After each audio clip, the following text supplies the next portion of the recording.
Stop Chalmers surrendering the people's power to central bank cabal, and Exposed, the Crazies killing Palestinians to bring on Armageddon. Coming up on today's Citizens Report.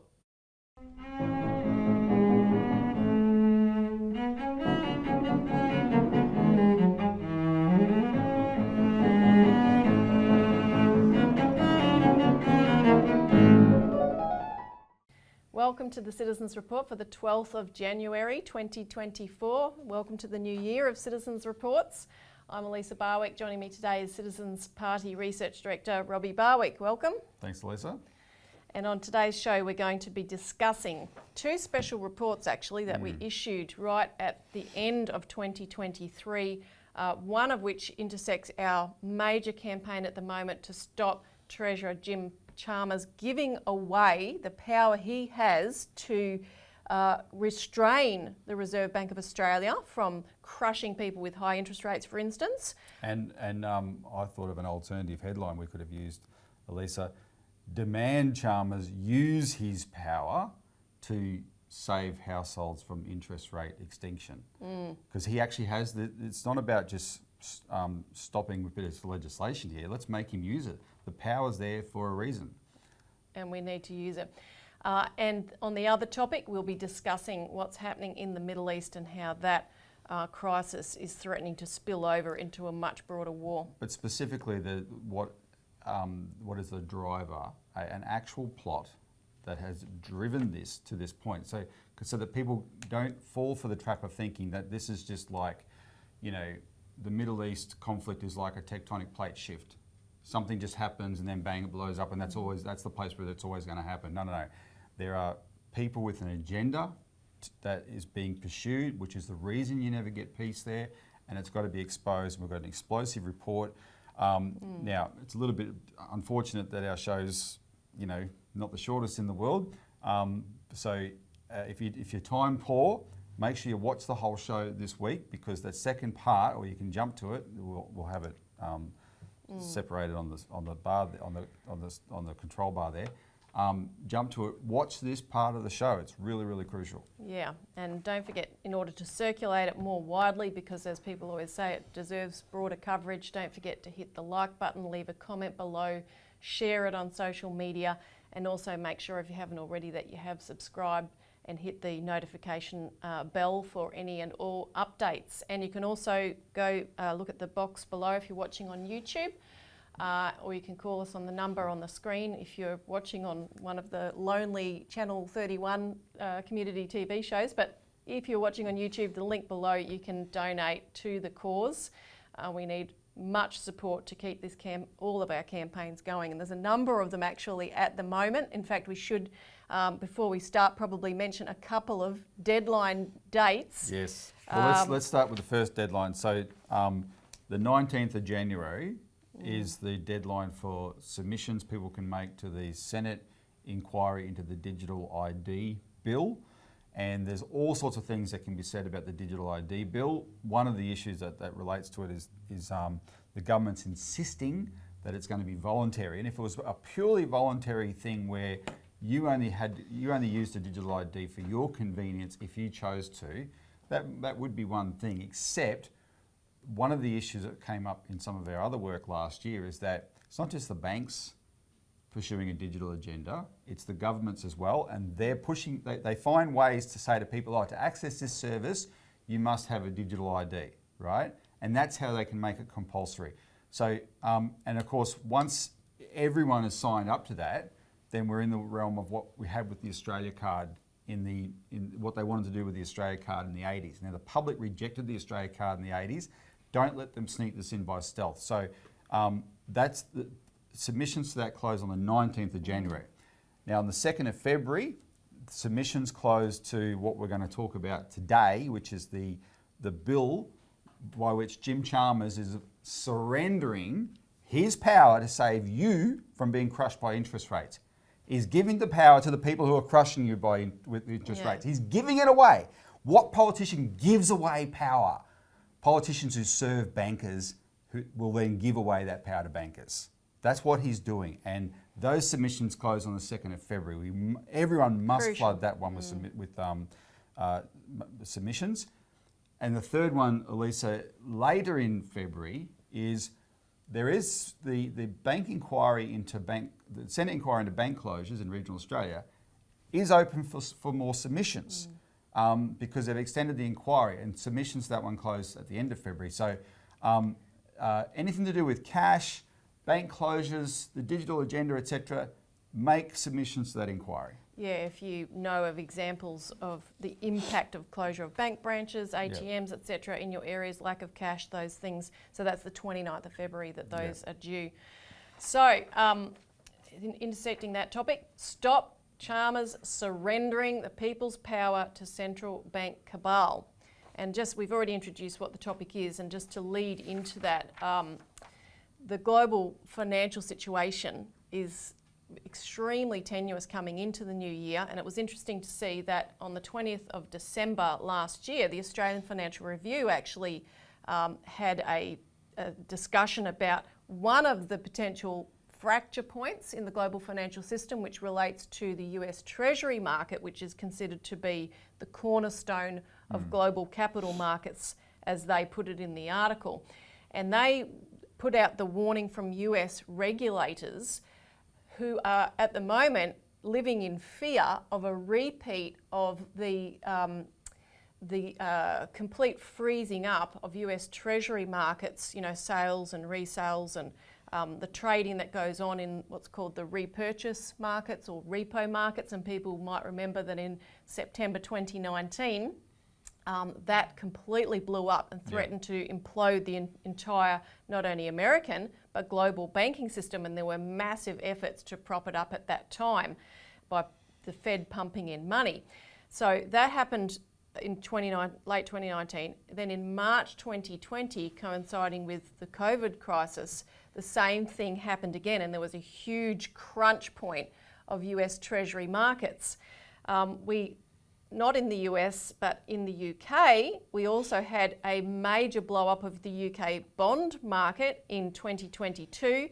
And then, of course, last year, we had a series of banking crises in the United States, which included the second, third, and fourth largest bank failures in US history. And this is all, of course, part of the one box and dice. And one of the mechanisms is that because interest rates were so low for so long, you got all these government securities, US Treasuries, UK gilts, etc., that were issued at less than 1% interest, and now the interest rate is 4%, right? And so government securities are being issued at 4%, and no one wants to keep holding the 1%, the securities are less than 1%, and so they're worthless. But banks are holding these as collateral for other things, etc. And it's created psychosis really in the whole market, and there's this freezing up, and that's what we saw with these big bank collapses in America last year. So the warning is we're still in that territory. And the AFR pointed to something that we've been reporting on in the Australian Alert Service for a few years now, which is the fact that a very small handful of what are known as hedge funds, which are essentially banks, they don't take deposits, but they are investment style banks that operate exclusively in the realm of trading the most speculative forms of financial contracts you can come across, which are known as derivatives. So they point to 3 major hedge funds that have complete control, have cornered control of the US Treasury market, which should never have been the case, where you give such small, concentrated private institutions control of a market that's meant to fund the US government, US Treasuries, right?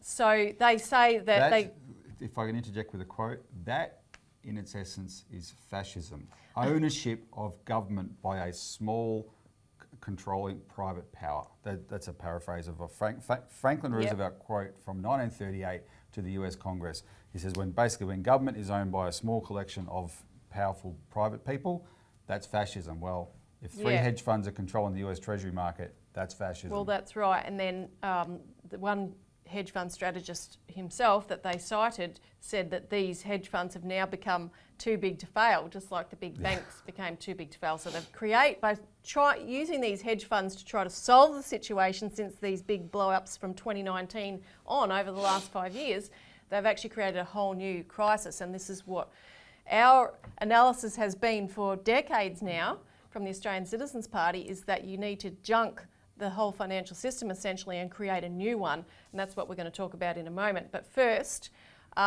we want to discuss some of the bank bad behaviour continuing across Australia in the same context we've just described, because it's all part of the whole same system, which now the banks are having to loot the people more and more to keep this bubble afloat, and that involves providing less services, shutting down branches, doing everything online and digitally, and leaving communities in the lurch. Yeah, well, we finished 2023 was spectacularly successful in terms of the work of the Citizens Party, and I had a senator call me in the new year to reflect on what was happening, and he said the success story of 2023 was the banking closures inquiry, because it really struck a chord, and the whole country's paying attention to it now, especially the people in government. And our biggest allies in that campaign, Elisa, are these absolute bastards who also happen to be morons who run the banks, because they refuse to stop doing the bad behaviour that is literally organising a lynch mob outside their gates. People want to hang them, and these bastards, these moronic bastards, refuse to stop that behaviour. So what did we see? I'll give you two cases. The first was Michelle Bullock, the chief banker in Australia, the head of the Reserve Bank. She does this interview where they float the idea that there should be a surcharge put on cash transactions, put it like there is on credit card. Now, there's a great meme, everyone would have seen it by now, of people, everyone's talking about if you have a $50 note and you go and spend the $50 note, and that person, that business person takes that $50 note and he spends it, and that person takes that $50 note and they spend it, it can go around 10 times, 50 times, 100 times, 1,000 times, and it's still a $50 note. But if you take your credit card and you spend $50, there'll be a surcharge taken off that, and then that business has $49 and a bit to spend, and they go and spend it, and there's a surcharge taken off that, etc. After 50 transactions, the thing's gone. The money is gone. And where's it gone? Into the banks, right? And so the difference between cash and one of the real attractions to small business and consumers is cash is free. And in order to put the scales, her thumb on the scales, to benefit the banks, Michelle Bullock wants to put a charge on cash. And her complaint was, her justification was, small business don't know the real cost of using cash, because that cost is borne by the financial institutions. The poor banks. The poor banks. The banks are carrying the cost of using cash. That is their business.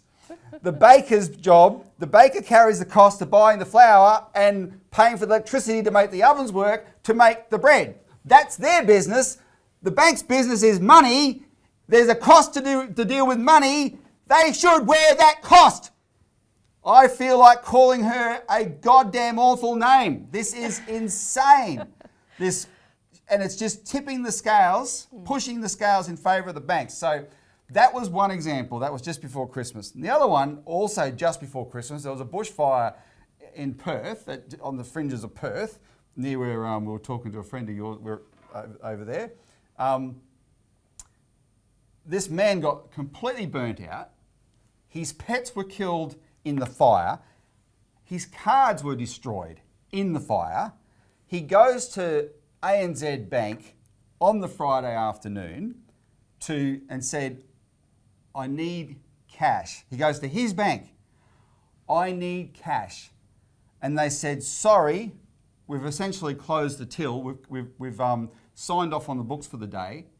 We can't help you. And by the way, they closed early that day to have a Christmas party. This is an essential service. the Friday before New Year's, Christmas Eve, the busiest Friday in the year, the banks close when everyone's doing their last minute stuff. The banks close early to have a Christmas party. This is a little bit controversial. I've got a message here for the Finance Sector Union, who I've helped to work with this year on the closures. Get your act together. The Finance Sector Union are the first to jump up and down about we look after our staff. Yeah, definitely look after your staff. But it cuts both ways. If you want to keep your jobs so banks have to consider you when they shut branches. If you want to keep your jobs, don't put your staff's Christmas party ahead of serving your customers. And in this particular case, I want people to think about this. These are just normal bank staff who could not find the humanity in them on a Friday afternoon in Perth to help a man who had just been completely wiped out by a bushfire.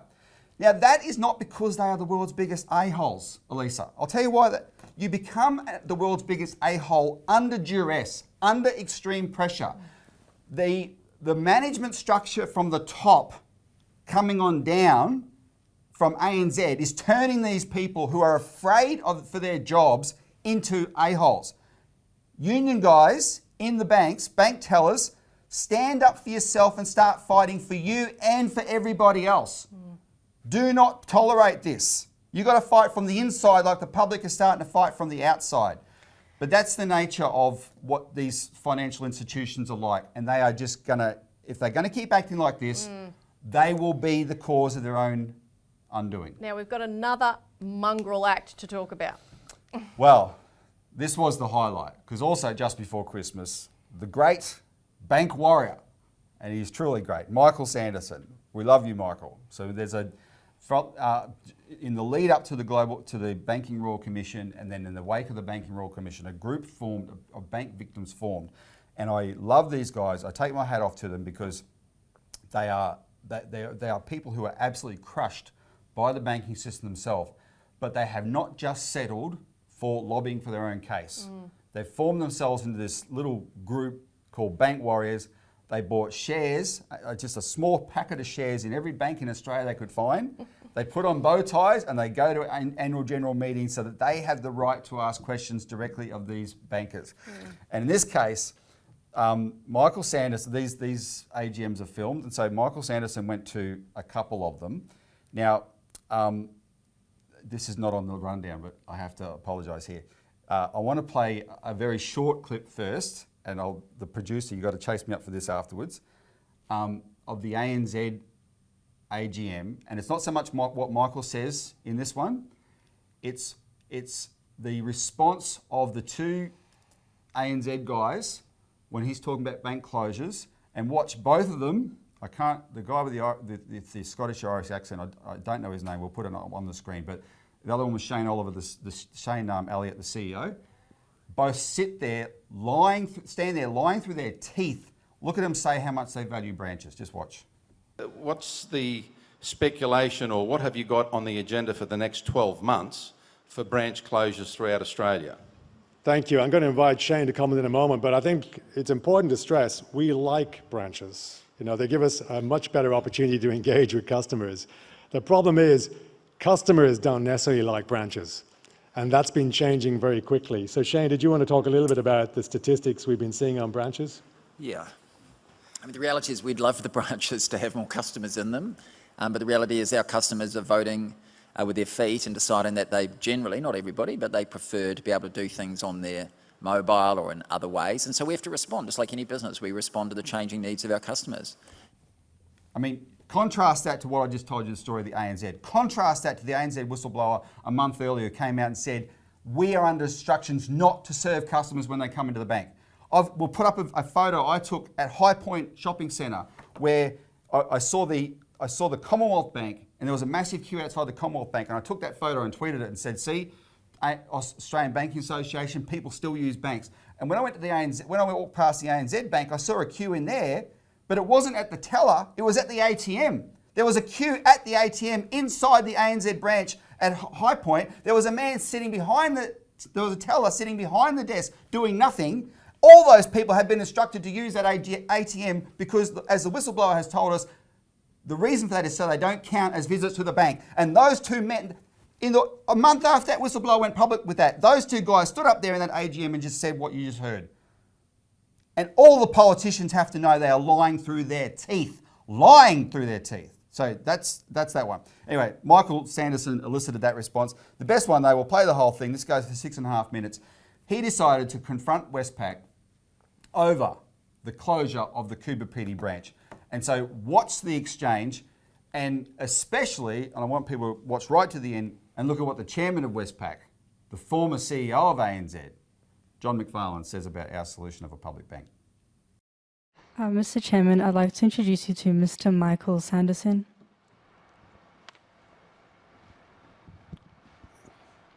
Grand finale. Cooper Pedy, wasn't that a mongrel act? On the 10th of February, Westpac gave the impression to a Senate committee, the media and towns it was about to debank that Westpac would pause regional branch closures pending the outcome of the Senate's inquiry into bank closures in regional Australia. Westpac stated, this is an email to the committee, in response to the committee's request, Westpac will postpone 8 regional branch closures that were announced in February 2023. In this weaselly worded undertaking, Westpac failed to mention that it was still proceeding with the bulk of its planned closures, a further 13 Westpac and Westpac-owned branches that, unless you were following the issue closely, you would not have known about. A week after the announcement, on the 17th of February, Westpac debanked Cooper Pedy. This mongrel act also made the Senate committee and the majority of the media look like a bunch of mugs. Westpac's decision to reverse the closure of the 8 regional banks proves that they were viable branches all along. Will Westpac apologise to the residents of Cooper Pedy and do the right thing and reopen the branch? Peter. Well, I think we were very clear in our communication about what we were and weren't doing. Whenever we look at closing a branch in regional Australia, we're also looking at alternatives, so Australia Post and ATMs. So I think we were clear in our communication, and we also considered alternate banking solutions in those cities when we no longer have a bank. With respect, Peter, the Senate committee reacted as if you complied with their request for a moratorium on closure of all branches. The email did not reflect that. So what you're saying is fundamentally incorrect. The media also misinterpreted it differently. So how can you say that the message was clear when the Senate committee didn't get it, the media didn't get it, nor did the general public? We were very clear in our communication. You weren't. On same matter, same related matter, not the same matter, the ACCC in the Suncorp ANZ determination stated there is an accommodative and synchronised approach between major banks, which was not unexpected and is enabled by the oligopoly market. Now, there are about another 3 comments in that vein, in that determination. When New Zealand established the publicly owned Kiwi Bank, it is my understanding that the big 4 Australian banks stopped all branch closures immediately and did so for the following 6 years. The big 4's synchronised approach was sacrificing a service on the sacred altar of obscene profit. Kiwi Bank entered the market offering a profitable service where it was claimed it was unprofitable to operate. This demonstrates that regional banks are profitable and are an essential service that communities need, use and support. Would it improve Westpac's moral compass, clarify its social obligations and the board's thought process if a publicly owned post bank was established here in Australia? I think that's a matter for government. So, Australia Post is owned by the government. Whether they want to go into financial services or not is for them. I think you've heard me talk about how we think about services and digital and physical and transition over time. And we will work with communities as we transition. I don't think this is a trend in terms of digital trend that's going to slow down. It's going to be something that impacts financial services, corporate and government services, so we've got to help people transition into the digital world. But you're wrong in saying that these were coordinated by the major banks. That is not the case. In fact, it's illegal to do so. There's a lot of things that are illegal. I go back to the letter that the 4 major banks wrote to the Parliament authorising the, effectively authorising the Banking Royal Commission. You talk to each other.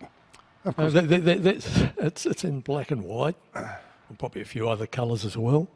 But you talk. The ACCC made that quote, not me. And as I said, there was 4 references to oligopoly type interaction. Yes, references, opinions, not facts. Well, okay, well, the Kiwi Bank, you all were closing them. Yeah. Kiwi Bank starts up, you all stopped. As I said. Anyway, look, I'll leave it at that. Thank you for You've your put up with me enough. Well, thank you for your comment. Also, having been in business a long time, good luck with governments running commercial enterprises. It hasn't worked very well in most other cases. Thank you. You're not prepared to say here that we'll reopen Cooper Pedy? No, we've made our decision. Okay, thank you. Thank you. Now, Elisa, as I said, John McFarlane is the former CEO of ANZ. I know when Kiwi Bank started, ANZ, they are the Australian New Zealand Bank, they were shocked at how successful it was. That's why there were, from 2002 to 2009, there were no bank closures in New Zealand in the wake of the starting of Kiwi Bank. And all these smug bastards can do is sit there and go, oh, good luck government running a bank. Yeah, governments ran banks for 100 years, well over 100 years. Alexander Hamilton was 200 years ago, right? And good luck the world surviving the mess that we started off talking about, that you guys created, the private bankers created, that blew up in 2008, and we're still dealing with the consequences of it now. Well, and that's the perfect segue to talk about the pamphlet we want to talk about, because it's the power of national banking harnessed by governments, of creation of credit to build economies. This is what banks to invest in the real to things. Do. Yep. Banks were invented to facilitate the growth of an economy, which is designed to allow people to live. Yep. All the things that requires. And as you said, Alexander Hamilton invented a system that would work for any nation, and was in fact adopted by many nations over time, including Australia. And Australia had a most successful example of a national government-run bank for many years. The Commonwealth Bank, of course, the People's Bank as it was known and is still popularly known. And it was the threat of that credit system, that approach, spreading across the world, which after the American Civil War and Lincoln's victory and Lincoln bringing back Alexander Hamilton's approach using the green banks and harnessing credit in that way, nations across Europe adopted that. Russia, Germany, France had plans to build continental infrastructure projects across the continent, a bit like what the condemned Belt and Road Initiative represents today. They wanted to Paris develop to Vladivostok Railway between the Russians and the French. Yeah, and Gabriel Hanotaux, the Foreign Minister of France, had plans to build railway lines all across Africa and develop and unlift Africa. And the threat of that caused the British Empire, which, Britannia ruled the waves very openly at that time, in an imperial format. They were forced to they had to crush it. Because if you rule the waves, you do not want people to build railway lines across the continents where they don't need to use the waves anymore. Exactly. Well, that's at least one aspect of Yeah. it. And of course, there's another financial aspect which is equally important as a part of that, and that was the City of London domination of banking control, even for hundreds of years earlier, of gold and silver and all of the conduits for world trade. Well, in banking, Elisa, the borrower, the lender has the power over the borrower, right? And the reason the global banking elite want a totally private banking system is because that gives them power over governments. If governments have their own banks and are not going cap in hand to the private banks, they have full sovereignty, right? And so the globalised banking system we've got now is a British creation. The City of London this day is still the biggest financial centre in the world. This is their system, and they saw the emergence of this national banking thing and they said, we're going to crush this. We have to crush this. This is a matter of an existential threat to our control. And so this pamphlet that we issued before the end of the year is a series of 9 articles that I wrote over the last 5 years and were published over the last year in the Australian Alert Services Centrefold Almanac, the genesis of austerity. And what it maps out is that the British used 2 elements in order to crush this capacity of humankind to thrive and develop using national banking. One is war, the other is economic ideology. And they're the same 2 things we're battling today, which we talk about in the lead of this week's Australian Alert Service. The threat of war is coming because the financial system through which this City of London Wall Street apparatus extend most of their control is crumbling, it's coming down. And they have to prevent the kind of alliances, just as they had to, as I said, at the turn of the century, at the late 1800s coming into the 1900s, where you had these great European powers looking to collaborate because they wanted to uplift their nations and their peoples. And so, as we discuss in this document, World War I was the result of a deliberate effort to spread perpetual warfare. And just like today, it included a series of assassinations, manipulations. The British would go to various countries and foster pseudo-political movements. They would run regime change. And these all seemed like separate, disparate things that just emerged in their own rights within countries, like things that emerged in Ukraine. But they were all controlled and manipulated. And of course, that war, that World War I, split off Germany from which was in the centre, and completely crushed any attempt, any effort to have collaboration because of the alliances and so forth that were going on at that time. So that's one part of it. But the bigger impact, the indelible impact of that war, was that after World War I, in the 1920s, a series of efforts were made to create a new economic dogma, which can be loosely called austerity. Today, of course, we call it neoliberalism, but all the policies of deregulation, of giving the banks control in order to loot the population, and this is something that had been done previously by the British Empire under the imperial system. And look at the British East India Company, which you've written extensively about, operating in India. The word loot was a Hindu word, meaning to go and plunder the population, so that this private company, the British East India Company, could make massive profits at the expense of an entire nation. And it was that system that was the design after World War I was to extend such a system on a global scale, essentially under equally private control, not operated by governments, to effect these policies of austerity, budget cutting, and everything after World War I was blamed on the population being too excessive, consuming too much butter and sugar, spending too much money, because after the war, and during the war, of course, governments had to make decisions to spend, because when war comes, you have to spend. There's no lack of it. They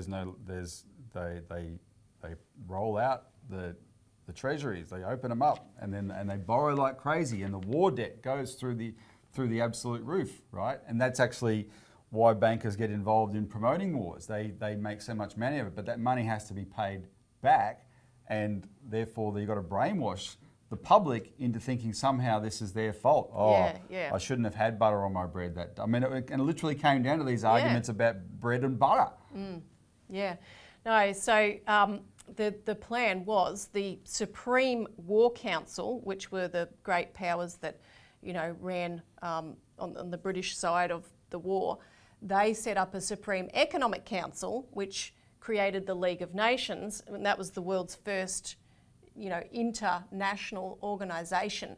And they were sent into the worst of the war-torn countries. I mean, you had the reparations imposed on Germany, which was all administered by the League of Nations, but you also had countries like Austria.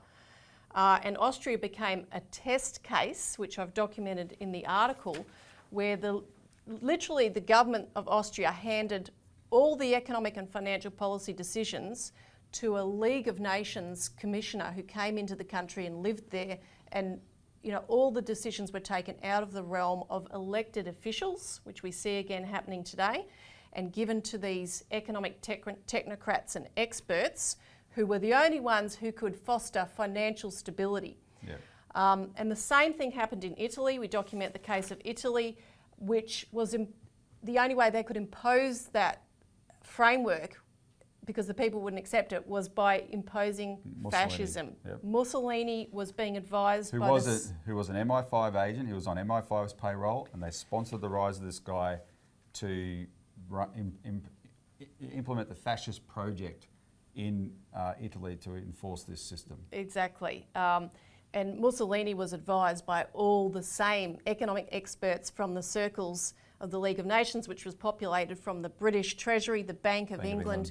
These are the people who devised in 1930, during the war, and Montague Norman worked closely with the the Nazi economics minister Hjalmar Schacht to set up the Bank for International Settlements as an international institution that would superimpose policies globally when it came to banking and finance. So they wanted to create central banks that had more power than governments, could dictate to governments, and then a central bank for central banks, where this small group, dominated by the Bank of England, Montague Norman, could dictate to the whole world. That is the model that he plotted in the 20s, and it's slowly evolved into that model today. And led to the fight in the 30s here, in the Great Depression, right? Because it was about, the central bank, it wasn't quite called the central bank then, but the Commonwealth Bank do what was good for the people, and they refused to. And so the Labor Party said, the people must have the ultimate authority over the banks, not the other way around. And we got that implemented, but that power's never been used. And now that there's this greater push than ever for a concentration of, you talked earlier about the three hedge funds that control US Treasuries. We're in this world where BlackRock, through shareholdings, controls literally every major multinational corporation in the world, and they can dictate all these unofficially all these economic policies on the world, etc. That concentration of elite power has never been greater. And the Bank for International Settlements has never been a more important focus of it. That's where bail-in was invented, to steal from the public, to prop up banks, etc. And so as this big final push is taking place, what is Australia doing? Our Treasurer, Jim Chalmers, is handing over the power he has over the bank back to the bank, so that he has no power over it. That's what we're dealing with, and the whole history is laid out in this. This is an excellent, all these articles, the whole series is in this pamphlet. Get it. There's a link below on our website. Get it and read it. It's very valuable. Everything that Australia experienced in the microcosm was what had been happening, as documented here, all throughout Europe, but essentially a global apparatus. Now, are we willing to allow our Treasurer to sign over the last remaining power, which we were surprised, honestly, to figure out that it was even still there. That's true. As I think were they, the people that did the RBA review, were surprised to see, I think, that power was still there, and we're like, oh my God, we have to get rid of this in a hurry. Because the point is, we are close to a point with the political capacity we've built as an institution, and senators in the Australian Parliament who have hammered the Reserve Bank on this question, demanding they use the Reserve Bank for what it should be used for and use these powers. Yep. One final thought, Elisa. Let's put it, like as I said at the very beginning of the show, let's turn it around. But let's not just talk about not giving up the power. Yeah. Let's actually demand Chalmers start using it. Every time the Reserve Bank either raises rates or every first Tuesday of every month raises rates or keep them on hold, Chalmers has the power to overrule that decision and say, no, you are crushing households. Now, just got a briefing this morning that said how there's a rise in the number of people who are going to borrow to pay their mortgage arrears. And they're borrowing at 20% interest to pay their mortgage arrears. That's how much it's the fastest raising of interest rates in history, and it's crushing people just so that the Reserve Bank can meet their inflation target when there's other ways to deal with inflation. Jim Chalmers has the power every time they raise rates, he gets up there and he looks so sour at them. You know, you're making my life uncomfortable. How dare you do that? You know, he doesn't say how dare you do that, but he you know, oh, I feel your pain. He has the power to do something about it. Let's start demanding he do. And it shouldn't just be lowering rates. It has to be lowering rates in a certain way. Put restrictions on lending into, say, investors in property, foreign investors in property. The bank shouldn't be allowed to lend to them. But on the interest rates on first home buyers and on existing households, they should be lowered, right? So that those people can survive. They need housing. Yep. Anyway, so we'll put out stuff on that. We've got the capacity to take that targeted approach is the point if we don't give it away. So make your submission by the 2nd of February, please. This is crucial.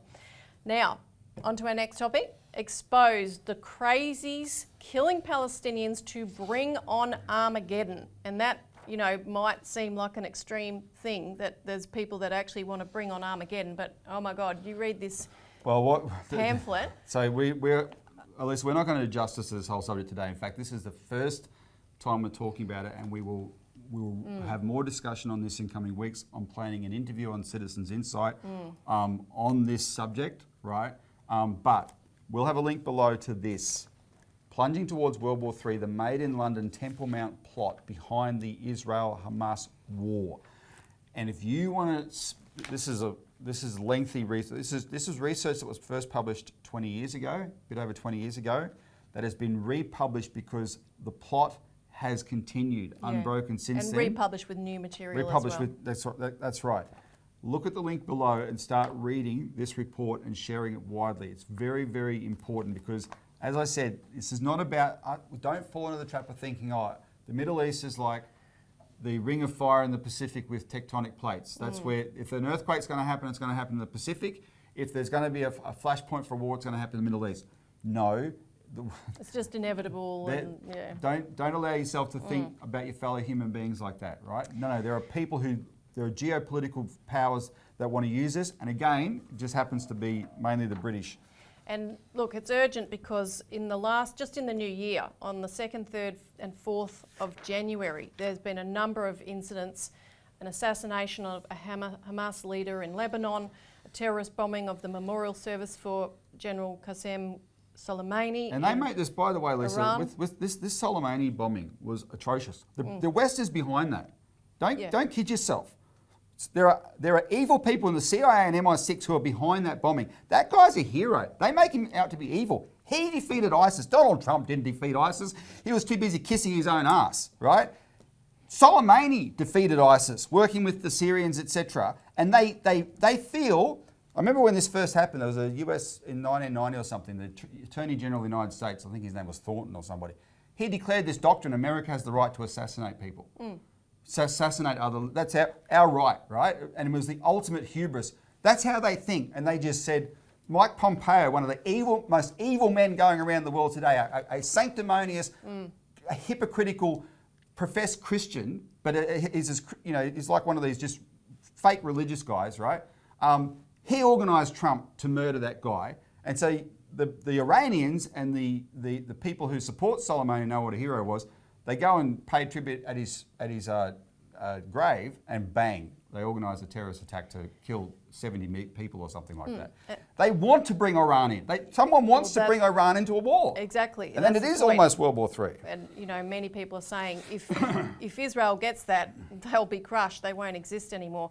But speaking of US assassinations, the other incident was the US drone assassination of this Iraqi leader, a militia leader, who, I mean, the Iraqi government's outraged about it because he's a commander in Iraq's Popular Mobilisation Forces, which is part of a state-sponsored group of militias. He's an official guy. It wasn't some terrorist cell. He's an official guy, and the Americans say, well, we're going to kill him.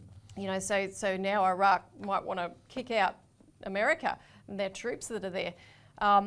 So all of this, though, is these are threats to expand the war more broadly because of the tensions and the plate shifts that are going on because of that initial conflict.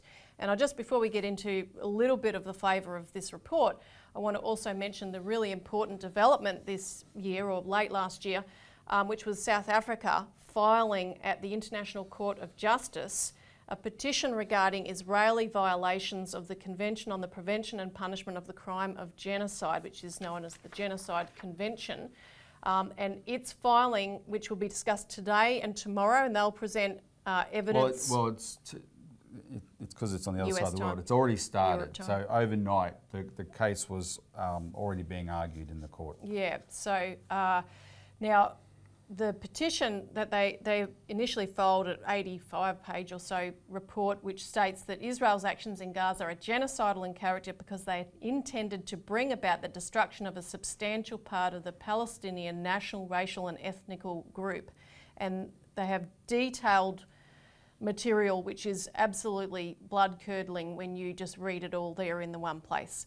But what I want to do to somewhat summarise the situation as it stands is to play a report of former US Ambassador Chaz Freeman in an interview that he gave.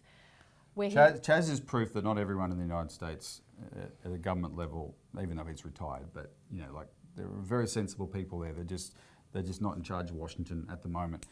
So he was the ambassador to Saudi Arabia. He was the guy who translated for Nixon when he went to China and met Mao Zedong in the 70s.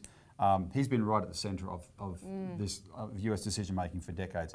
This is his commentary on this most intense crisis in the world right now. And this was late last year as well. But he calls the current Netanyahu government the most genocidal cabinet ever. So watch this.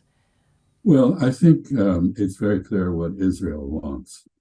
It's made no secret that it wants to depopulate Gaza by whatever means it can, by starving people into leaving, by expelling them, or by killing them all.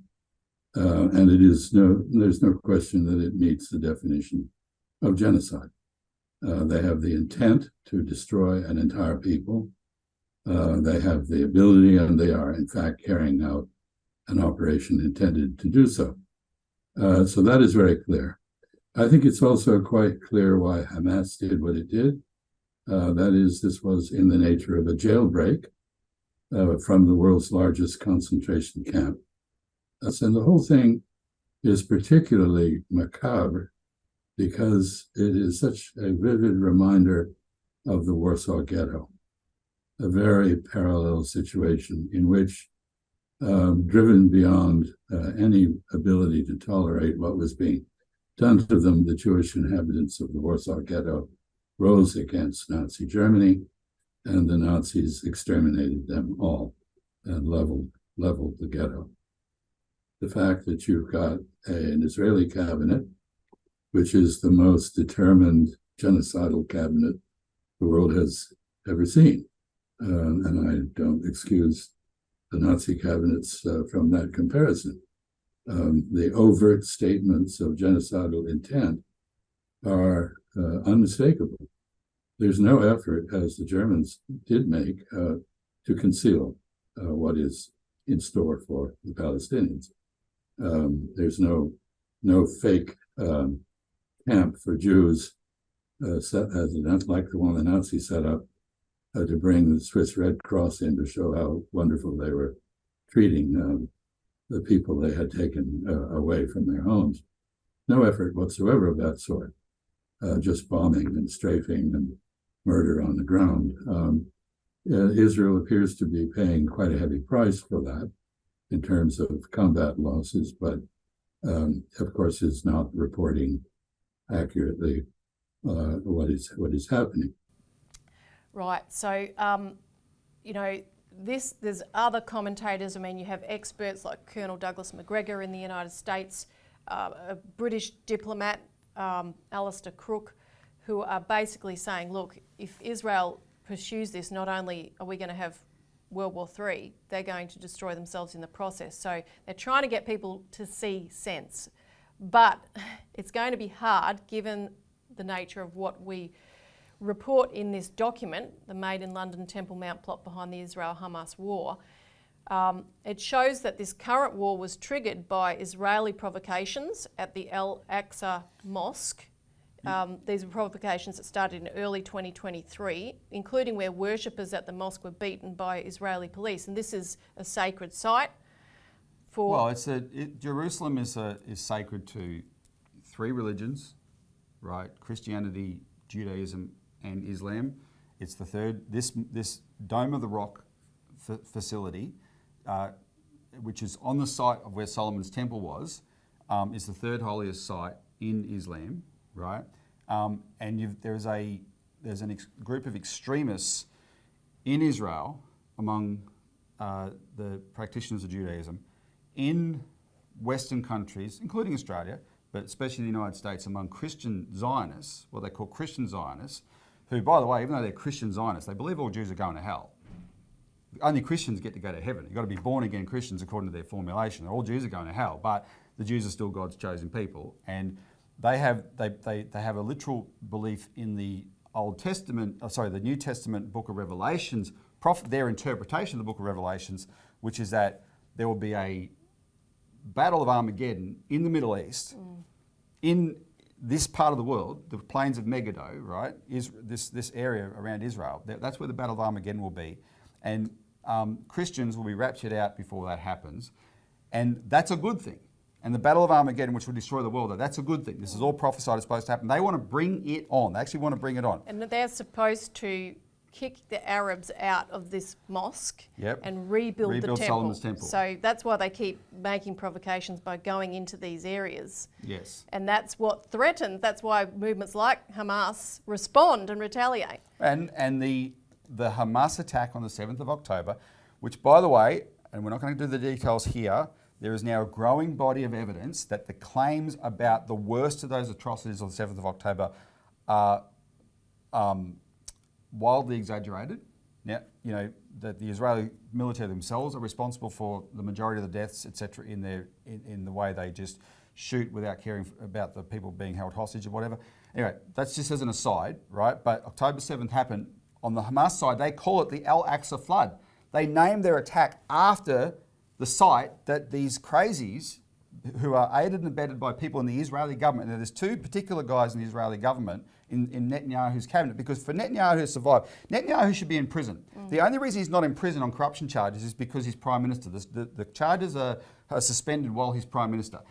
To become prime minister, he did something this time that he'd never done before. He went to the most extreme part of the make-up parties in the Knesset, the worst extremists. He went to them and said, join me in government. And he put them in charge of national security. And this guy named Ben Gvir, who is implicated in the assassination of Yitzhak Rabin in 1995, is now the Minister for National Security in the government. And these people want to commit genocide on the Palestinians. They want to, because they're such nutcases in their minds. They want to bring on this overarching picture. But Elisa, it's one thing to have those kind of, every society has crazies, etc. But, you know, I'll give you a literature reference. Othello, Shakespeare's Othello. You've got this character Iago. He wants to cause trouble. So how does he do it? He starts whispering lies in people's ears and pitting one against the other. The people who like the world, who like to manipulate the world, they know that's how you do it. And in this case, the people doing that to the Middle East, the people who are saying, let's get the extremists and let's inflame them. Let's keep something going here. Let's make it worse. They're headquartered in London. You've got British elites going right to the royal family, who actually sponsor this Temple Mount stuff. You've got the Rothschilds themselves. The Rothschild family sponsor the archaeological digs in this area to say, oh, this is the remnants of Solomon's temple, right? Freemasonry, by the way, and it's mostly a joke, but like it's had a role in history, and it's around all the trappings of Freemasonry around this question of Solomon's temple, right? And so you've got these really powerful Freemasonic lodges in the UK where the most powerful people in the British aristocracy and government are part of. And the House of Windsor. And the House of Windsor, they are involved in this as well. We've got interviews in this report with these very people bragging about their role in these things, right? Yep. And now that they have, when this was written, published, the guts of this report was published 20 years ago. You didn't have these extreme crazies in the Israeli government. Now you do. The people they created are now in the Israeli government. And that's what's driving this. That's what people have to see and understand, and we have to expose it. So click on the link below, put aside some time for reading, but also share it. Anyone who you know has concerns in this area, share it with them and get them to read it, and let's get people to have a deeper understanding of this, so if there's any chance we can stop it, we actually succeed. Yep, you've got to read it to believe it. And also, don't forget, you can contact us for a copy of our Australian Alert Service to get all the updates on the recent goings on. Which, in this week's one, includes a tribute to the now late, very great John Pilger, who passed away on the last day of 2023. We don't have a high opinion of journalists, but some journalists deserve a very high opinion of them. John Pilger was one of them. And testament to that is the fact that our tribute to him is his own words. We've published a really, really powerful speech he gave on the manipulations that have created war that have led us to this point right now, which is really powerful to read. Yep. So that's it for this week's show. First of the 2024. More to come. Stay tuned. Thanks for tuning in. Thanks, Robbie. Thanks, Elisa. See you next week.